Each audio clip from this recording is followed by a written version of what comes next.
Depuis plusieurs années, les regards sont tournés vers les grandes scènes visibles. Tensions sino-américaines, chaos politique en Occident, crises énergétiques à répétition. Mais pendant que l'on scrutait les sommets du G7 ou les tweets de Donald Trump, une autre dynamique s'est mise en place. Plus discrète, moins spectaculaire et pourtant bien plus structurante. Un basculement s'est amorcé, loin des radars traditionnels, loin des couvertures médiatiques occidentales. Pas à Davos, pas à Bruxelles, mais à Kuala Lumpur, à Jakarta, à Riyad, là où s'échangent désormais des milliards de dollars, sans passer par New York ou Francfort. Ce qu'on va découvrir ici, c'est une reconfiguration du monde qui n'a pas eu besoin de chars, ni de sanctions, ni de menaces.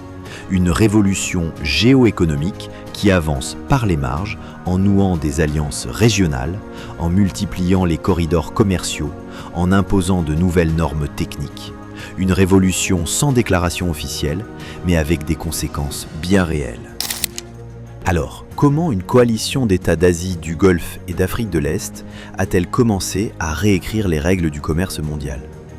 Pourquoi cette alliance, ignorée en Occident, pourrait-elle bien redessiner le centre de gravité économique de la planète? On entend beaucoup de choses, mais qu'en est-il vraiment? Voyons cela ensemble.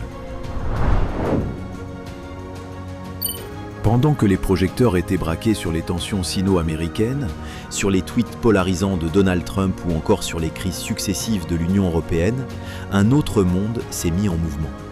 Silencieux, mais structuré. Loin des grandes capitales occidentales, un sommet a eu lieu en septembre 2020 à Kuala Lumpur, en Malaisie. Il n'a pas fait la une du New York Times, ni provoqué de déclaration officielle à la Maison-Blanche. Et pourtant, ce moment marque le véritable point de bascule d'une nouvelle géographie du pouvoir économique mondial. Il faut savoir que ce sommet a rassemblé des représentants de l'ASEAN, de plusieurs États du Golfe et bien sûr de la Chine. Selon la version officielle, il s'agissait d'un sommet de dialogue entre pays du Sud. Officieusement, c'était bien plus que ça. La mise en place d'une matrice commerciale, logistique et technologique appelée à se substituer partiellement aux anciennes routes du commerce mondial. L'alliance formée ce jour-là représente aujourd'hui un PIB cumulé de plus de 25 000 milliards de dollars. C'est plus que l'Union européenne et presque autant que les États-Unis et le Canada réunis. Et le plus marquant dans cette configuration, aucun représentant officiel des États-Unis n'était directement impliqué dans les négociations. Aucun observateur de l'OTAN, aucune couverture médiatique occidentale. Juste des partenaires régionaux aux intérêts croisés, mais à la volonté commune de ne plus dépendre des centres de gravité traditionnels. Grâce à cela, à l'heure actuelle, plus de 2,15 milliards de personnes sont directement connectées par cette dynamique commerciale. Cela signifie que près d'un quart de l'humanité participe à des échanges régulés par des normes, des devises et des plateformes qui ne passent plus par New York, Londres ou Francfort. Les flux commerciaux entre l'Asie du Sud-Est et le Golfe ont explosé, plus 13% en 2023 selon Bloomberg. Les exportations intra-ASEAN, elles, ont bondi de 9,4% sur la même période. Et ces chiffres ne sont pas des anomalies passagères. Ce mouvement n'est pas nouveau. La Chine trace sa route depuis la fin des années 2010. Mais depuis 2020, elle a clairement appuyé sur l'accélérateur. Il ne faut pas oublier que cette mutation ne s'est pas faite par la force, mais par une stratégie d'intégration douce, coordonnée, assumée. Ce n'est pas un empire à l'ancienne qui s'étend, c'est un réseau, une architecture flexible où chaque pays peut trouver sa place sans renier sa souveraineté. Le Premier ministre malaisien, Anwar Ibrahim, a d'ailleurs résumé cette logique en une phrase, lors de son discours au Forum économique de Langkawi. Ce n'est pas un club fermé, c'est une alternative ouverte. On peut noter que cette logique a séduit bien au-delà de l'Asie.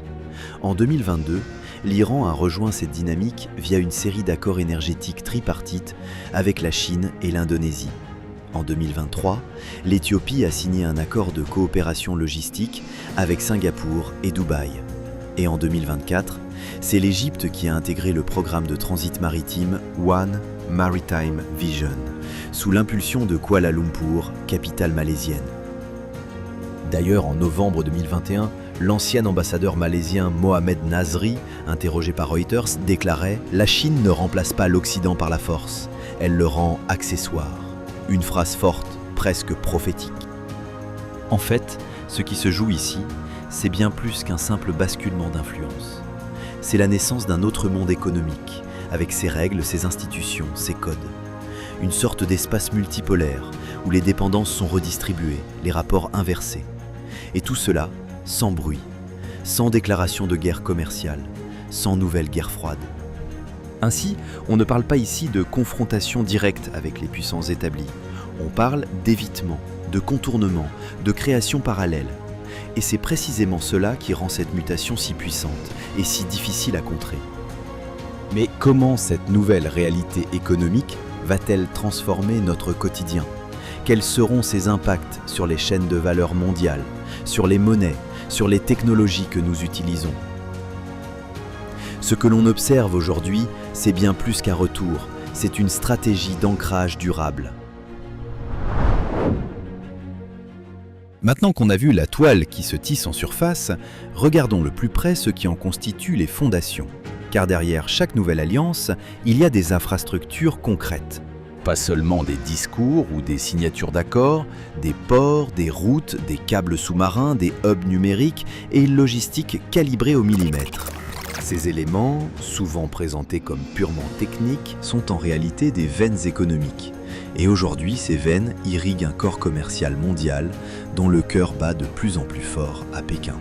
Depuis 2013, avec le lancement de l'initiative Belt and Road, la Chine a investi plus de 1000 milliards de dollars dans des projets d'infrastructures dans plus de 70 pays. Mais il faut savoir que cette initiative a profondément évolué.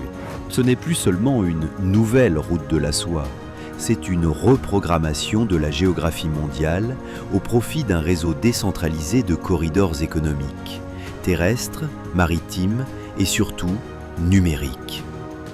Prenons un exemple frappant, le port de Gwadar au Pakistan, construit par des entreprises chinoises, financé par des banques chinoises, connecté par une autoroute chinoise et bientôt relié à une ligne ferroviaire express vers le Xinjiang.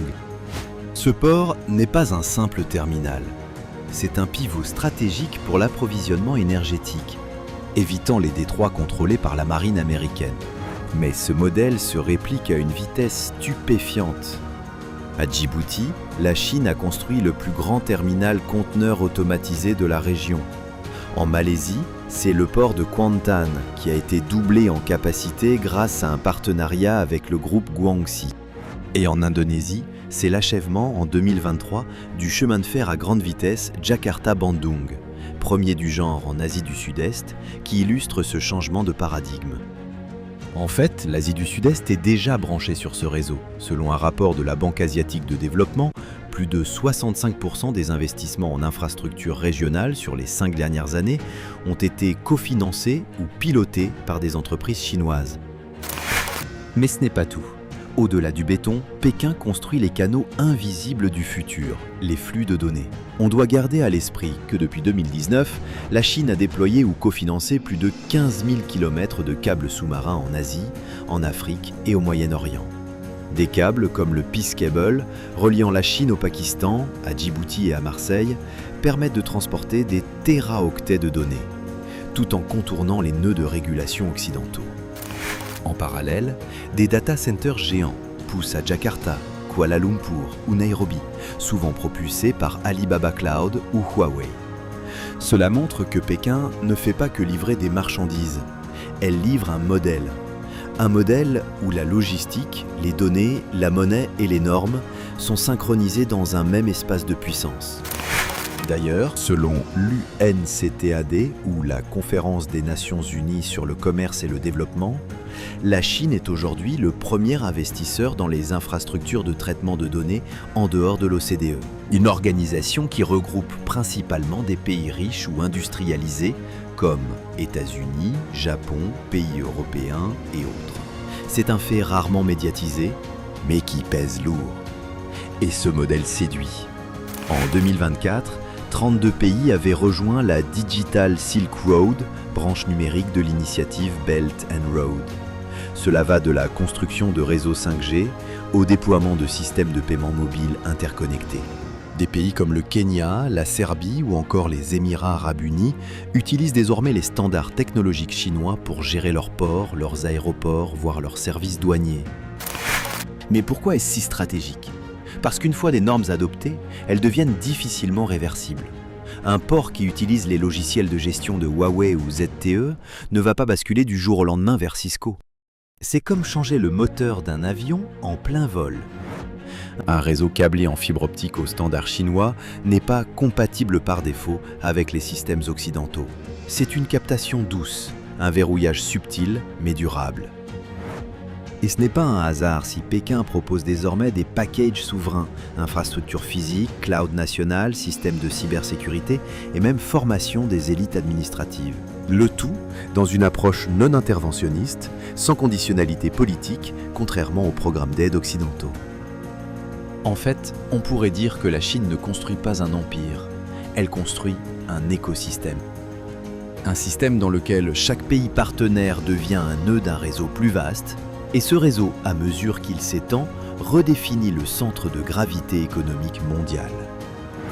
Ainsi, ce qu'on observe aujourd'hui n'est pas simplement un transfert de richesse ou une montée en puissance de l'Asie, c'est un basculement structurel. Mais alors, si les flux d'échange changent de direction, si les normes ne sont plus occidentales, si les infrastructures sont redessinées, qui écrit encore les règles du jeu ? C'est précisément ce que nous allons explorer dans la suite. À première vue, on pourrait croire que Washington reste en contrôle. Après tout, le dollar domine encore les échanges internationaux, les entreprises américaines restent influentes et l'armée américaine maintient plus de 750 bases dans le monde. Mais il faut savoir que cette image de toute puissance masque une réalité plus nuancée et peut-être plus inquiétante pour les stratèges américains. Depuis la crise financière de 2008, un glissement discret mais fondamental s'est opéré dans la hiérarchie mondiale. Les États-Unis, longtemps moteurs de l'ordre international, ont vu leur capacité d'impulsion s'émousser. Ils demeurent un pilier stratégique, mais ils ne sont plus les seuls à dessiner les règles du jeu.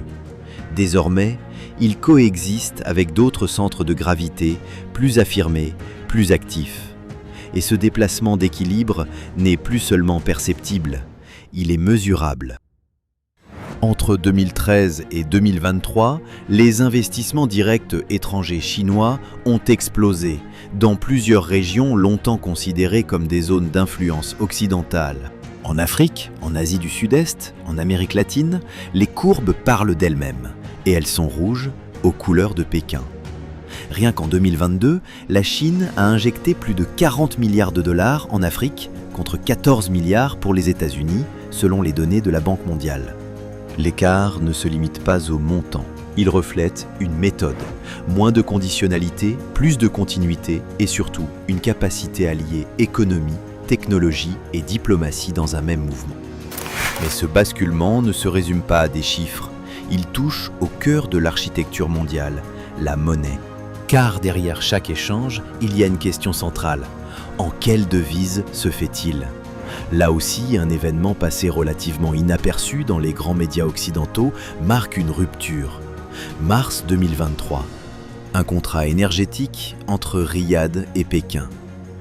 En apparence, un simple accord sur des livraisons de gaz. En réalité, un signal stratégique. Pour la première fois, l'Arabie Saoudite accepte que la transaction soit réglée en yuan. Un détail lourd de conséquences. Car depuis les années 1970, c'est le dollar qui règne sans partage sur les échanges pétroliers. Le pétrodollar n'est pas une invention technique, c'est un pilier de la domination monétaire américaine. Il lie la puissance militaire à la stabilité financière, via un mécanisme invisible mais implacable. Pour acheter du pétrole, il fallait d'abord acheter du dollar. L'accord entre Riyad et Pékin ne détruit pas ce système d'un coup. Mais il en fissure le socle, car une fois qu'un acteur de ce calibre accepte une alternative, la porte s'ouvre pour d'autres. L'Iran, la Russie, l'Indonésie, voire l'Inde, chacun y voit une opportunité de réduire sa dépendance aux billets verts. Derrière cette transaction, il y a donc bien plus qu'un simple troc gazier. Il y a l'esquisse d'un monde où les règles de Bretton Woods s'étiolent, où la Banque mondiale et le FMI ne sont plus les seuls recours, où la diversification monétaire devient un outil de souveraineté. Et ce mouvement n'est pas marginal, il est structuré. Il s'inscrit dans une stratégie plus large, où la Chine propose non pas une copie du modèle occidental, mais une alternative complète, avec ses propres infrastructures, ses propres normes, ses propres canaux financiers.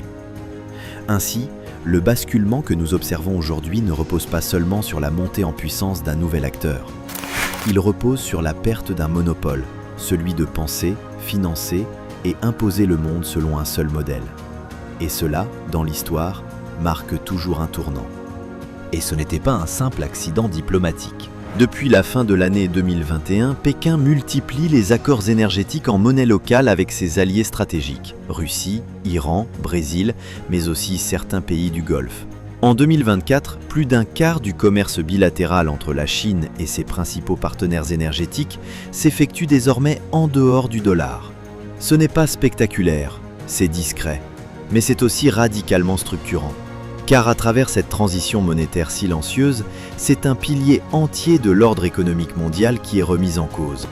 Ce basculement ne se limite pas aux pays traditionnellement hostiles à Washington. Il touche aussi les alliés historiques des États-Unis, désormais contraints de réajuster leur trajectoire. Prenons l'exemple de l'Allemagne. Confrontée à une crise énergétique sans précédent, Berlin a accéléré ses coopérations avec Pékin dans des domaines aussi sensibles que l'hydrogène vert, les technologies de stockage ou la fabrication de batteries. Même le Japon, pourtant pilier de l'axe américano-asiatique, investit aujourd'hui dans des programmes conjoints de semi-conducteurs avec la Chine, tout en diversifiant prudemment ses approvisionnements loin du marché américain. Et face à cette recomposition géoéconomique, Washington peine à formuler une réponse claire. Le projet Build Back Better World, annoncé en grande pompe par Joe Biden en 2021 comme une alternative aux nouvelles routes de la soie, reste largement théorique. Selon The Financial Times, moins de 10% des projets promis ont vu un début de concrétisation. Sur le terrain, la dynamique est ailleurs. Mais ce recul ne se joue pas uniquement sur le plan matériel, il est aussi perceptif, symbolique. En 2023, un sondage Pew Research révélait un basculement générationnel. Dans de nombreux pays non occidentaux, plus de 58% des jeunes adultes voient désormais la Chine comme un partenaire économique plus fiable que les États-Unis. La raison, une diplomatie sans conditions politiques, sans le filtre idéologique des droits de l'homme, sans le fardeau des réformes structurelles. Et surtout, une capacité d'action rapide, directe, concrète. Washington, bien sûr, ne reste pas immobile. Depuis 2022, la Maison-Blanche a renforcé les restrictions à l'exportation sur les technologies sensibles, limité l'accès de la Chine aux semi-conducteurs avancés et augmenté les droits de douane sur plusieurs produits stratégiques. Mais ces mesures relèvent plus de la réaction que de l'anticipation. Elles donnent l'image d'un acteur sur la défensive, cherchant à préserver ses bastions plus qu'à ouvrir de nouveaux horizons. Alors, face à l'ascension de Pékin, les frustrations s'accumulent. Et dans cette tension croissante, les réponses américaines deviennent parfois symboliques. L'accord militaire AUKUS, la réactivation du dialogue quadrilatéral avec l'Inde, le Japon et l'Australie, le Quad, ou encore les sommets diplomatiques médiatisés avec l'Afrique, témoignent d'une volonté de repositionnement, mais souvent au coup par coup, sans véritable doctrine cohérente. C'est ici que se joue l'essentiel. Le déclin de l'influence américaine ne prend pas la forme d'un effondrement soudain. C'est une lente érosion, une dilution progressive du leadership. Pendant que la Chine tisse patiemment ses réseaux, normalise ses standards et avance par accumulation, les États-Unis semblent osciller entre réaction défensive et nostalgie d'un monde unipolaire déjà révolu. Dès lors, la question n'est plus seulement de savoir si Washington reste une superpuissance, mais bien de déterminer si elle est encore le centre de gravité du système mondial. Et face à cette interrogation, la réponse devient de moins en moins évidente. Car si les États-Unis reculent sur les terrains de l'économie, de la technologie, de la monnaie, alors qui façonne désormais l'architecture du pouvoir global? Et pour combien de temps encore? Il faut comprendre que ce qui se joue aujourd'hui dépasse de loin les traditionnelles tensions diplomatiques ou les accords commerciaux bilatéraux. Il ne s'agit plus seulement de conflits d'intérêts ou de négociations ponctuelles entre États. On assiste à un véritable basculement, à la fois profond, stratégique et durable. L'émergence silencieuse mais résolue d'un nouvel échafaudage du pouvoir mondial. Un système où la Chine ne se contente plus d'être un partenaire économique, elle connecte les nations, structure les flux et façonne pièce par pièce un écosystème complet qui redéfinit les règles du jeu international. Depuis 2017, Pékin a méthodiquement tissé un maillage de partenariats technologiques, militaires et énergétiques. Ce n'est pas un hasard si le premier contrat de vente de drones armés Wingloong 2 au Pakistan date de cette période. D'autres pays comme l'Arabie Saoudite, les Émirats Arabes Unis ou même le Nigeria ont depuis rejoint la liste. Ce rapprochement diplomatique a été crucial pour l'acquisition de nouveaux drones de qualité, mais aussi pour l'accès à des outils numériques souverains. De plus, comme l'indiquent clairement les données du SIPRI, le Stockholm International Peace Research Institute, la Chine s'est hissée en moins de 10 ans au rang de 4e exportateur d'armes au monde. Une progression fulgurante, marquée par une percée dans des régions longtemps considérées comme des bastions d'influence occidentale. Mais cette dynamique ne se limite pas au seul domaine de la défense. Elle s'étend bien au-delà, touchant des secteurs stratégiques comme la cybersécurité, les infrastructures critiques et même l'intelligence artificielle. D'ailleurs, en novembre 2021, la Chine annonçait, aux côtés de plusieurs partenaires asiatiques, la création d'un vaste réseau régional de centres de données interconnectés avec une coordination centrale assurée depuis Pékin. Officiellement présenté comme un projet de modernisation des infrastructures numériques, ce dispositif allait bien au-delà d'une simple amélioration de la connectivité. Il s'agissait, en réalité, d'un levier stratégique, une manière subtile mais efficace de prendre la main sur la circulation des données, les flux commerciaux et l'établissement de nouvelles normes techniques en marge des standards occidentaux. Ne voulant pas connaître le même sort que certains partenaires occidentaux, beaucoup de pays d'Asie ont préféré anticiper. Ils se connectent au cœur du nouveau système par choix, pas par contrainte. L'Indonésie, par exemple, a signé un partenariat stratégique avec la Chine sur les batteries de véhicules électriques, tout en rejoignant des consortiums monétaires qui échangent directement en yuan. La Malaisie, quant à elle, a intensifié ses coopérations technologiques avec Pékin, en multipliant les accords stratégiques sur la 5G, le déploiement de câbles sous-marins et la gestion centralisée des données via les infrastructures de Huawei.